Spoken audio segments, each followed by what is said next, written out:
السلام عليكم أصحابتا sidoo kale maanta waxaa idin waraa application kale oo isagana aad ka faa'iidi kartaan lacag ka samayn kartaan application kan waa game waxaa la yiraahdaa Bitcoin Plastic ayaa la yiraahdaa marka waa ciyaaraysaa ka bacdina waxa ku urursamaya marks ama dhibco bounties ku noqonaya lacag waa Bitcoin ka bacdina markaad ma ciyaartid waad sarifan kartaa game kan waxaad tagaysaa sida kaaga muuqata Play Store ka waa kana Play Store ka tagaysaa ka bacdina waxaad ku qoraysaa Bitcoin Plastic aad ku qoraysaa waa kana ku soo baxaya waad arkaysaa Bitcoin Plastic in real Bitcoin game oo khiyaali ma waajira ku badan oo khiyaali ah laakiin kan waa game oo real ah marka in real Bitcoin la anad way ugu jiraa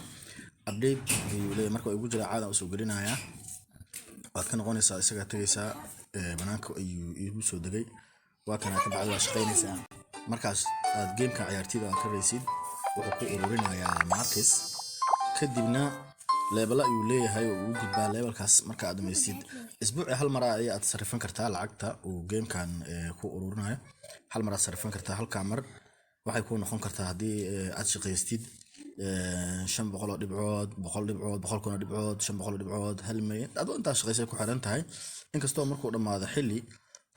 uu ku siinayo saacado aad hadana ku soo noqonaysid ka bacdi waxaad